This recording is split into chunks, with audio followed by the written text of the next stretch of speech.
Good morning. Good morning. This is Spirit Journey,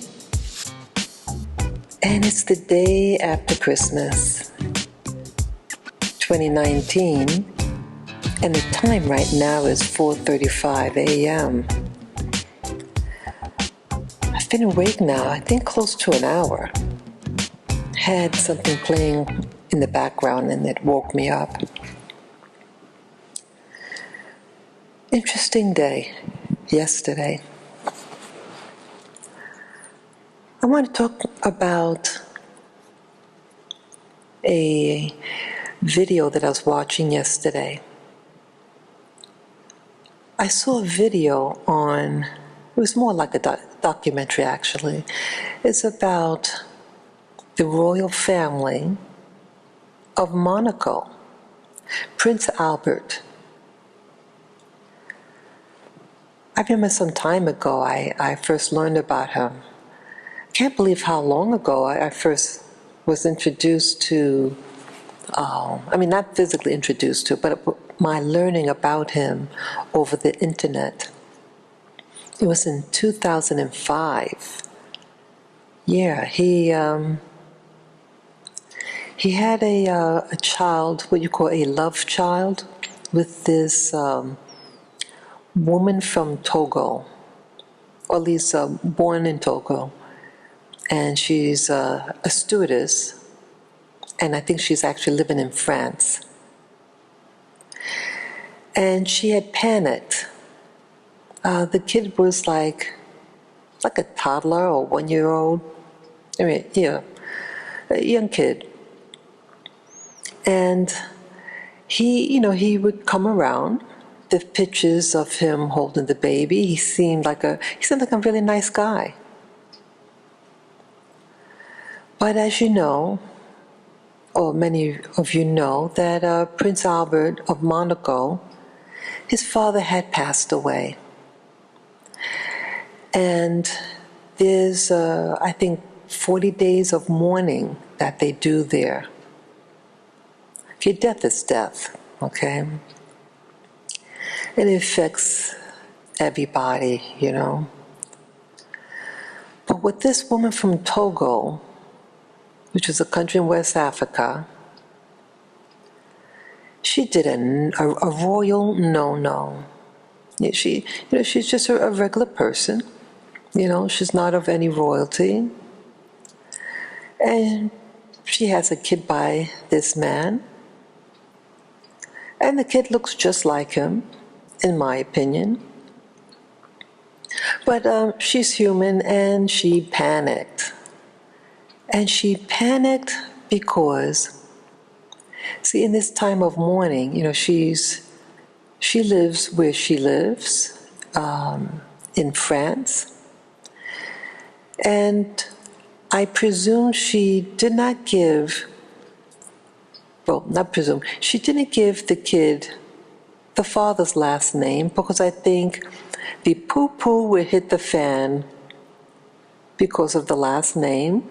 They're going to ask, okay, who's the father? So she doesn't want to reveal to the public and have a scandal, So she does give the kid her last name and not his. And again, Prince Albert's in mourning because of his father's death. And she was being taken care of by Prince Albert. And she feared. What does she fear? Well, it's evident that she feared that after the days of mourning, that he won't come around and take care of her. Okay? Or maybe deny paternity. Either way, she feared. And what did she do? A major faux pas. What was the faux pas? Well, she contacted a tabloid newspaper, and she gave them pictures of the baby and Prince Albert holding the baby. And I think it could have been another photo with herself too in the bunch. And she announced that Prince Albert has a child by her. And so the scandal is a dark-skinned black African woman and a white prince of Europe. Okay, juicy tabloid of its day. Well, that she lost any chance to become a princess with her faux pas.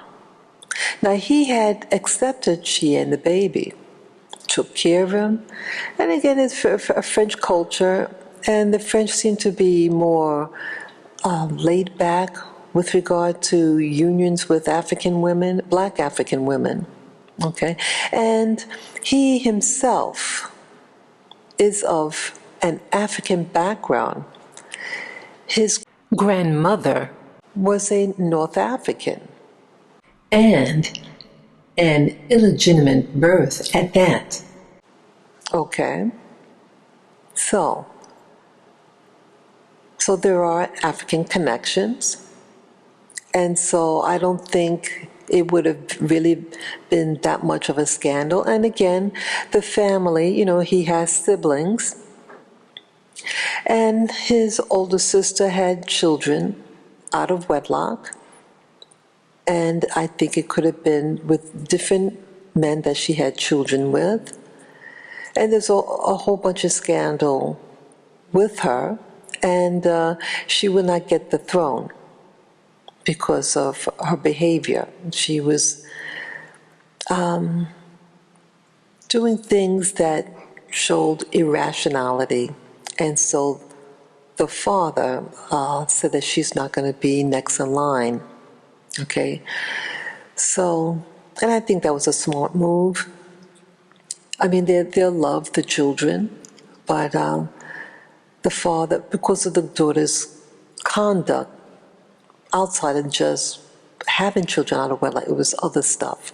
But either way, so I don't think, with all the family drama that he had in the past, would have rejected the girl. And but either way, she puts the news in a tabloid magazine, and yes, the media ran with it. And I saw an interview of Prince Albert responding, and the rage that he had this controlled anger, and explaining himself. And I feel badly. I feel badly for him because, again, his father passed, and it's not like he was a deadbeat. And there is such thing as DNA tests, so she didn't have to worry, but she did. And she did it the wrong way. She should have waited the 40 days of mourning and then discreetly inquire how it's to be handled. Okay? So she really lost any opportunity, because he made an announcement that he most likely won't get back with her. I mean, the anger that he had. It was wrong what she did, how she did it. It was tactless. And Prince Albert does have another love child from another older relationship. And I think at that time in 2005, when the kid was around, the kid was around maybe 1 or 2 years of age, he had another one, and she was a preteens, I think. And she actually had his last name. And that child was living, I think, in California. Yeah, the mother of the child was American. And they did do a DNA test later on, and yes, it is his kid. And she was already being groomed to be a part of the royal family, because they were having her be almost like a diplomat, and she's going around and promoting different charities and things, something like that. So she was already being groomed for that type of lifestyle, being part of their royal family. So why am I doing this? Now, why am I mentioning all this story? Well, it's about our actions as Black people. That there's a lot of immaturity in our people. We are a great people, but we have a lot to learn, including me. And I nowhere near have it all worked out. But as I gain insight, I like to share with you guys, anyone who would listen. And so what was the lesson with her? There's timing. A lot of us, regardless of race even, a lot of us are not patient. We are very highly reactive. We react. We don't respond. We have to learn how to respond to crises, because they will come. We have to start thinking before we do an action that could affect the rest of our lives. You think that if this woman from Togo would have just waited, just wait, and then gently approach him at this sensitive time of his father's death. I gather he must have really loved his father. And again, he'll be in a big responsibility. Okay? He'll be heading the throne of Monico. And they're very open about certain sexual relationships. And he is of African ancestry. His grandmother was a North African. Okay? So she had to learn how to think calmly and a strategy with wisdom.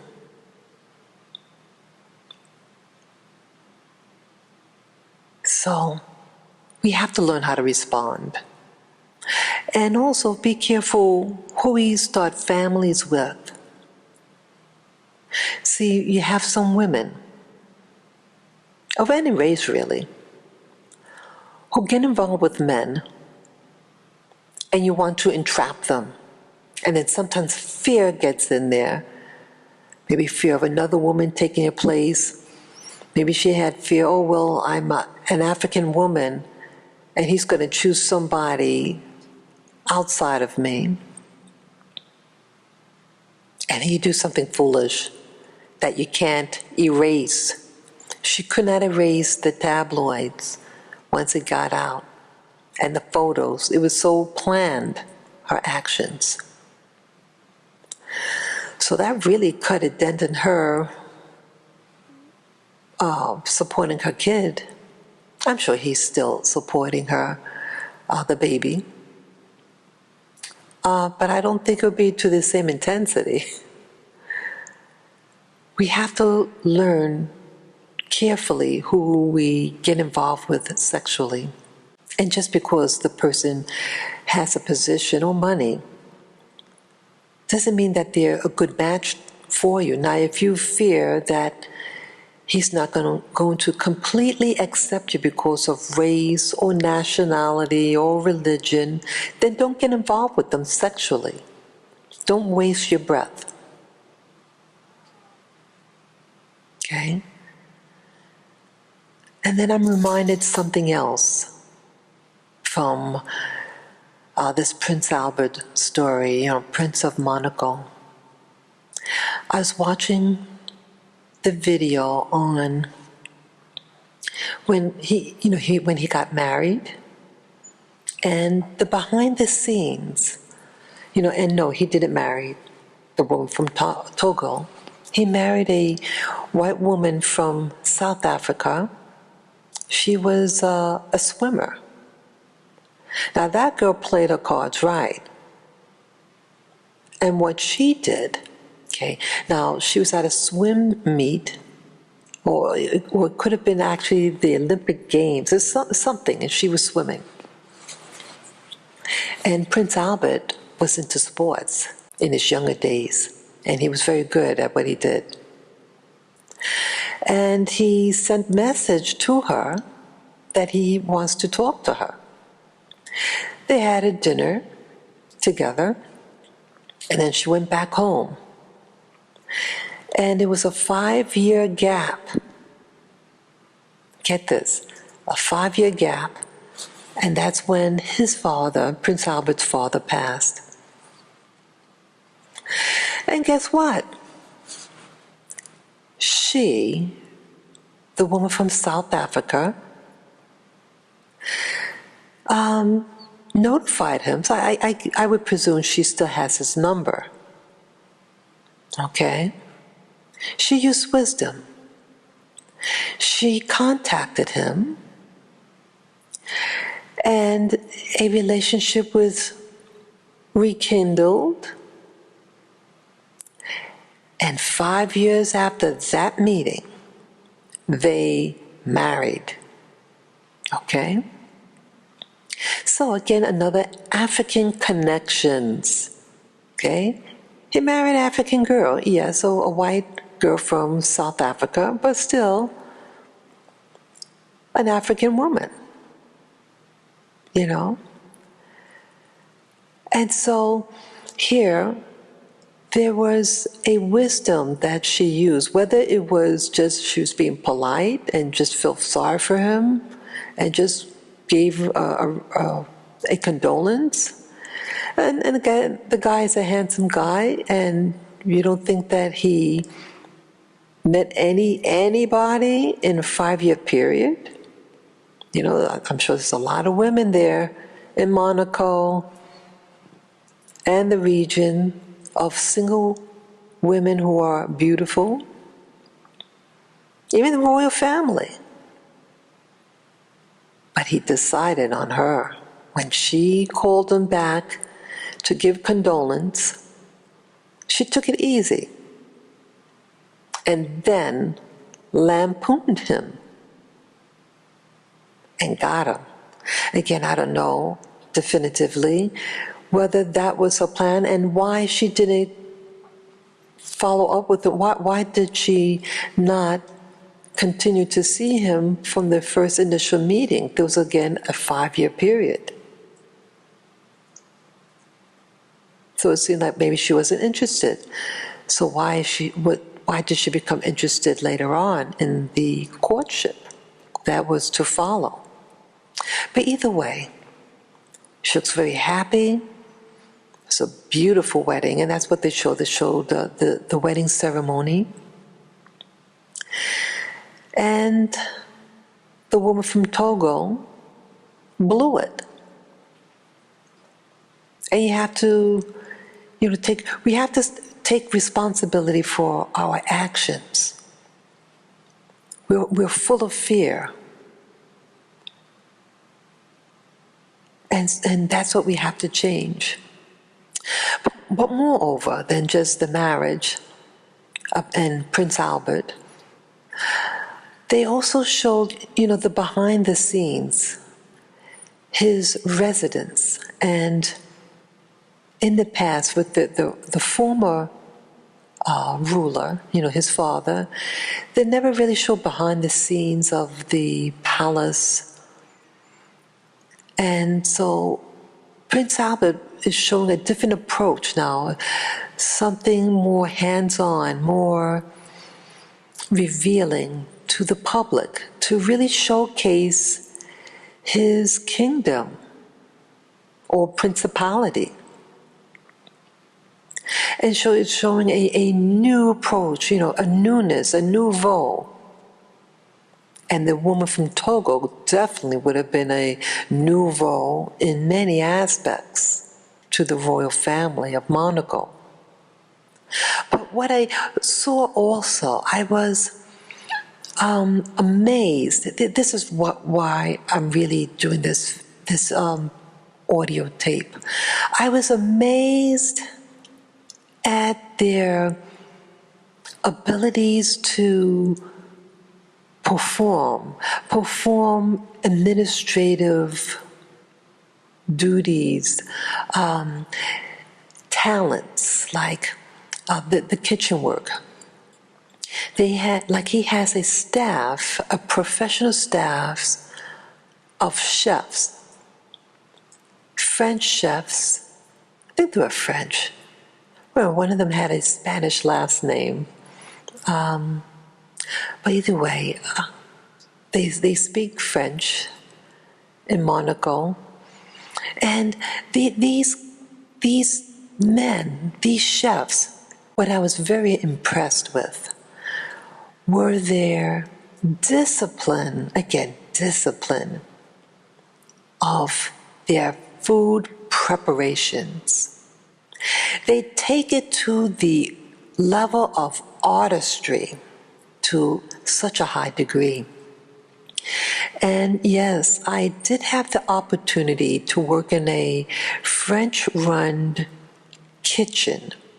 I did pastry work some years ago, I started maybe 22 years ago. And I didn't stay long in the field, maybe 2 years, 2.5 years maximum. It was a short time.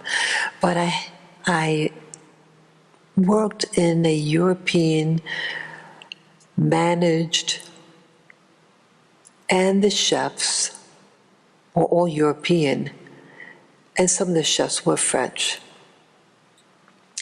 And when I worked at a resort, the chefs were French, mainland France.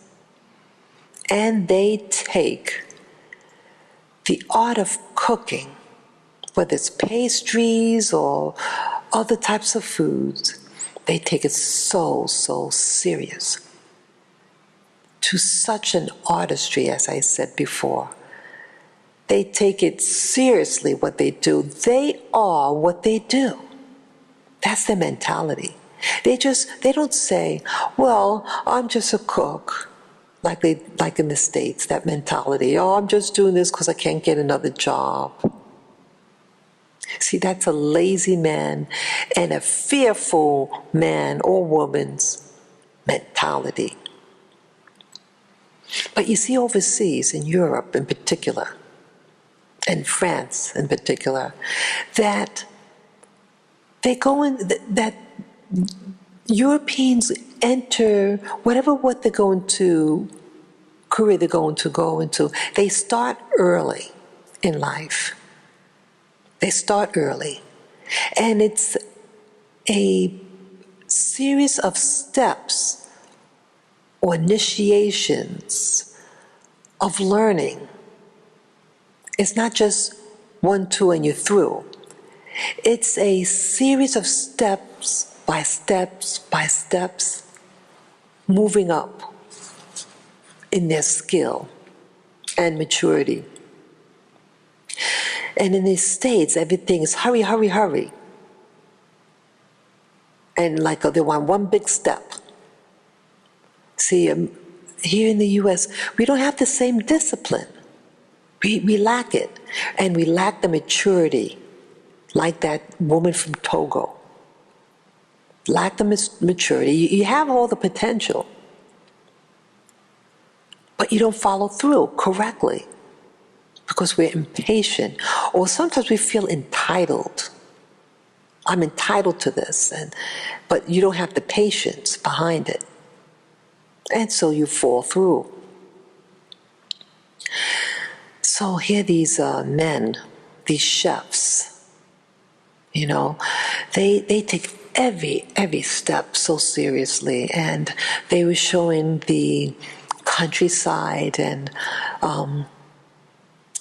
this Prince Albert has a garden, an organic garden, and these chefs go in the garden and they handpick their fresh foods.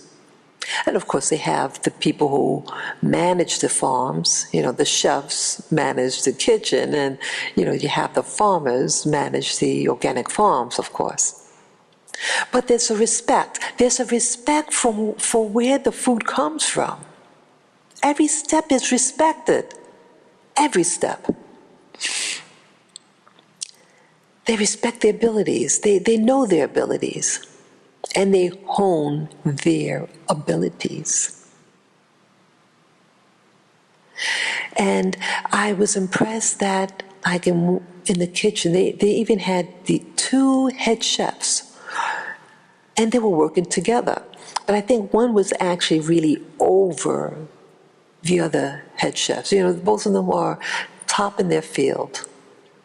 But one is probably more senior, and it's going to give the final okay. So these 2 chefs are collaborating. That's the word I want to give. Collaboration. See, they are task-oriented, goal-oriented. They have an aim to follow. And then they attack it. They get it done. They say, okay, this is our aim, this is the goal, this is what we're going to execute. Okay, they have a dinner of all high officials. Okay, we have to do a menu. And they write everything down. See, so these people document everything. They document, they have the prince review the menu. And the prince on the book, it's like a log book. And they document, and he writes in the book, that's what I was going to say. He writes in the book his comments about certain menus, everything. I said, wow. And they review how a particular menu worked or didn't work. I was amazed that the thinking behind it, I was just the professionalism of all this. That they just took it to the next level. They're just not just putting food on a pan. It's a whole preparation. And knowledge behind the preparation. It's not by accident. The outcome was not by accident when they made a menu and they prepared it. It was highly organized. So you have the chefs that create a menu. And then they also study the plates. They look at the plating. They have a separate room where the dishes, what they're going to eat out from, the platters that the food is going to be presented in is taken in account. Amazing, isn't it? Because the food has to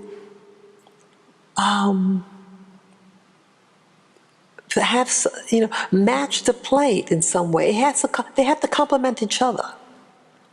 The plate and the food and the plate. It's all part of the presentation and adding the flavor to the food, the whole experience of eating. It was amazing. So, we have to learn in our community the Black community. We have to learn how to collaborate with other people because sometimes we can't do it alone. And we're going to need help and professional help. You have to be able to sit in a room and discuss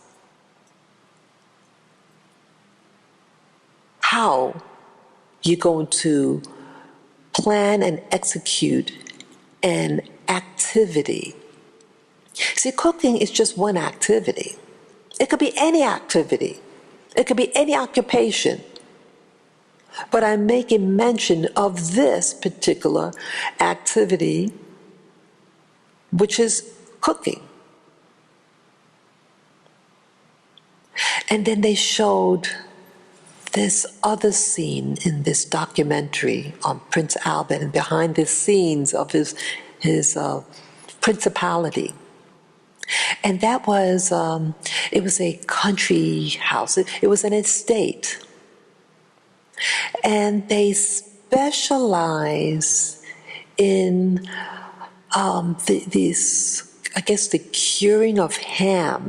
They prepare this ham that's from a black, what do you call it, a black boar, a swine, a pig, ham. And they use the rump of the ram, of the ham. And it's so specially prepared. In this, it was like in it looked like a cellar, stone walls, and the ham was hung up on some type of cord, and it was wrapped individually. It looked like thousands and thousands of these hams, and they were all labeled because you had people, you had other royalties like Prince Albert, companies, and people who this place has an account with. This place had been an establishment for I forget how many years. It could have been over 100 years or something. They're in the business for a long time. And they showed like how they wrapped the ham. And it was just done with such love and care. And they talked about how the breeze, there's an open window, and that the fog from outside comes into the place. It permeates into the cell, enters, and it does something to the meat. And it's done with such care and organization. It was clean, the place, clean. And I remember I had worked in a French kitchen. The chef, pastry chef, was from France, and I remember his refrigerator. And he showed me he showed me with pride. My first day there, he showed me his stuff. They take pride in the things they make. Everything was in order in that refrigerator. It was clean. Things were labeled. No spills. He had his stuff going on, man. It was excellent. Okay? So, back again with that ham. And then they showed the preparation of, they showed like how they cut that ham. And it was a machine that slices the ham to paper thin slices. And then they showed it up in the air, in the sunlight, how sheer it was, and the quality of the meat and the fat that was connected. Now, I don't eat ham or any pork products, but it doesn't matter of what it is, whether it's ham or beef, it's the fact that it was the product. And it was a product that was respected, and respected so much that the clientele is willing to pay anything for it because of the perfection and love that it's made. See, a lot of us, we don't have the discipline and organization, like keeping yourself, your the place where you work clean, labeled. Everything was in order. Everything. A systematic approach that's tested and improves over time. I've gone into shops, these the ladies that do the hair weaving, you know. It's frightening the things I've seen in there. See, they don't take pride in where they work. I'm surprised I haven't heard of things like diseases coming out of these places, these people. They would be using an implement, these women, these African women, drops it on the floor, and West Indian people also have it, drops to the floor, and they don't clean it, and they go right back on that person's head. Don't you notice a lot of these black women got bald spots on their head? Don't you ever wonder why? Because the person that's doing their head probably did not have respect enough for cleaning the implement / the tool that they're using upon that head. Okay? You look at the counters. See, it looks like it looks frightening. It looks like something from a horror movie. The sanitation is unsat. Their hand, they don't even wash their they don't even wash their hands. They look unclean. They're not there, you know, like, it's like their profession. It's like, oh, they act like a bunch of fucking slaves. And you know, a lot of them are slaves. Let me tell you this. I mean, I didn't know I was going to go in this angle, but it's necessary. And I'm not just saying it to poo-poo someone. I say this for a point. You wonder why you don't thrive, because you lack the maturity and the discipline to do what you need to do. You have to evolve mentally, like some of those Europeans. See, their system lasts from generation to generation. That guy's the company that produces the ham, the cured ham. They were there for many generations. It's taught and handed down to their children to nurture, to build up, and to take pride in. And people to have so much pride in them that you have people of high establishments and connections who have accounts with them. Not everybody has an account with these people. They only have the selected minority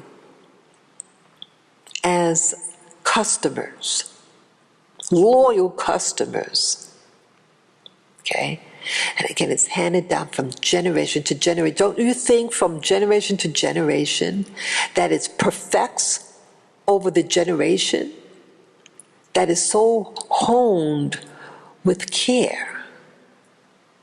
And that they have an inheritance, people,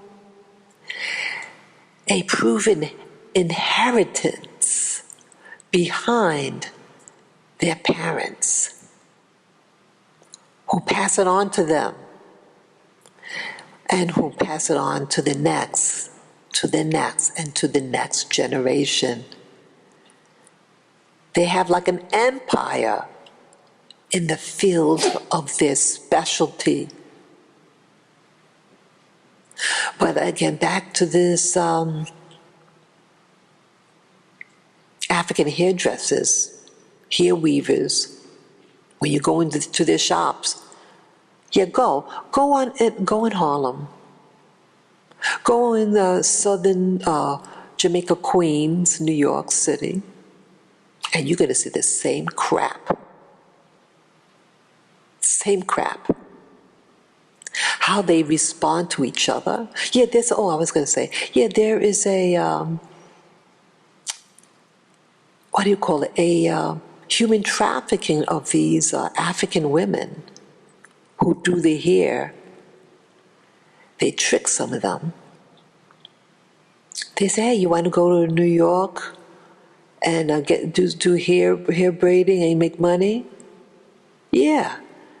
Okay, just get your passport, and they get their passport, and they come. The guy said, oh, I'll hold the passport. And she trusting the fool, and he kind of like pimps them out. I kid you not. He rapes some of those girls. Says, you better do hair braiding. And you better give me the money. Confiscates their passports. They have to sleep on the floor. Okay? And there was a ring in New Jersey. These slave girls who do the hair braiding was in New Jersey, actually, in this one instance. And the girl escaped. It was I think they were husband and wife, this couple, who did this scheme to get the ladies to come over with, do hair, and then they confiscated their passports so they can't leave and abused them. So why do they even do that? See, this is where a lot of Black people fail. You have the talent. You have the talent and the skills in you, but you feel intellectually and management-wise. You cannot really produce out of slave labor because it's not love. So they come in, and fear these ladies have. And it also explains why the aggression.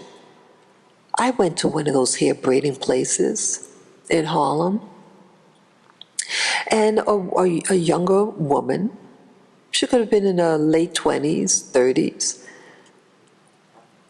and she saw me come out of the subway, and hey, you want to get your hair braided? And I actually did go there to get my hair done. That's the only reason why I went up there. I said, sure. And she seemed very pleasant and polite. And as we entered into the threshold of the building, this other lady, this big-boned, heavy-set woman, started reacting violently and started yelling and said, I know this because she was my customer. I saw her before, blah, blah, blah. I just looked at her. I've never seen this woman in my life. I said, I've never been up here. And she still tried to bully the other woman to take. Because, see, they assume, oh, okay, she's an American. Oh, she has money. I want that money. That's her mentality. See, you need to learn how to collaborate with projects. Okay, and you have to be willing to bring your butt out there and look for your own clients. And let's say both ladies were out there together, but they weren't. But let's just say, hypothetically, both ladies in question were out there at the subway exit. And let's say I had a big project, it was a big thing I wanted to get done with my hair. Well, they could have collaborated together. Hey, let's work together. Oh, you want that done? Oh, that's going to take a long time. Hey, well, let's work together. Me and so, we'll do your hair. So you can get in and out. Okay? Have order in your shops. You know? Have things systematically lined up so that you get things done quickly, safely. And to thug one another. See, that's what slaves do. That is what oppressed people do. Sorry about that, my voice. And people who are oppressed and live in fear cannot really reach their potential because you're always trying to sabotage one another. And some woman that's in fear because the passport is taken away or forced to sleep on the ground, you get arthritis sleeping on the ground. You're in pain. See that? Have respect for your craft. Now, these ladies do beautiful work. But see, what if, a dynasty? To have it from yes, well, hair braiding is an African tradition. When I was growing up, I lived in the neighborhood that the American black girls, they did their own hair. The auntie or their moms did their hair. They didn't have anyone from Africa coming and doing their hair. They did their own hair.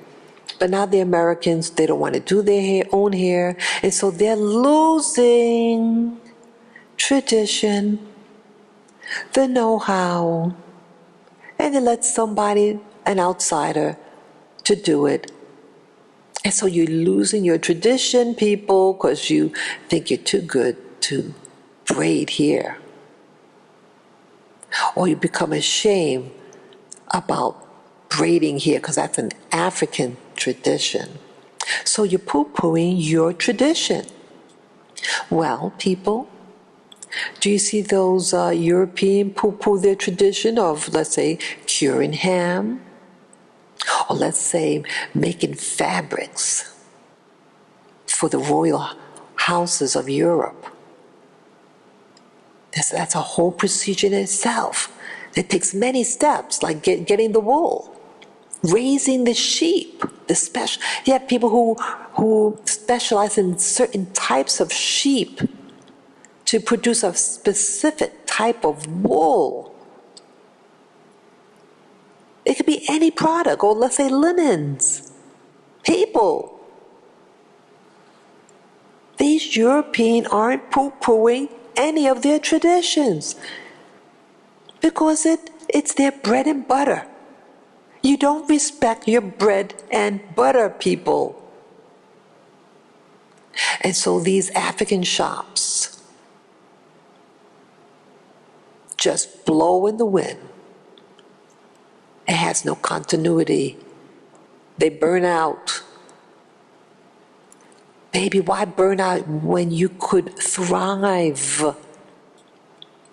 You could thrive. See, this is just proof that who brought us slaves, black slaves, to America? You guys did. You black folks did that. You sold your resources for a shell, a cowrie shell. How shallow you are.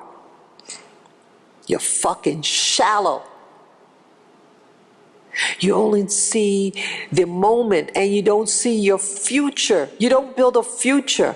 You don't build a dynasty, people. You need to develop your dynasty. Whatever way you choose for your family to follow, it's your choice. Whether it be the hair braiding, whether it be the painting, whether it be making fabrics, whether it be a seamstress or tailor, Hand down your craft to your children. Or let's say you start a school and teaching students the perfection of your craft. And so when you build up this dynasty of perfection of the occupation of your choice, you'll develop an inheritance that builds up over time, just like those people in Europe who learn how to cook, who learn how to farm. It's a perfection that they teach their children, who teach their children, who teach their children, and they develop an inheritance and a trust in that community. They develop a name for themselves. So people, Black people, or any people who this talks to, this resonates with, I'm speaking to you. Start loving yourself and start respecting your own personal labor. And stop being short-sighted like that woman from Togo who feared.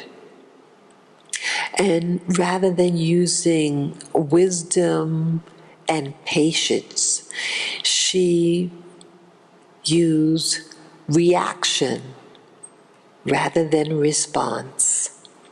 Learn how to respond effectively so you too and your descendants will receive the inheritance of inheritance. I hope you understand my message, and I hope you take it to heart, and I hope from this day forward that it's always the first day of a new beginning.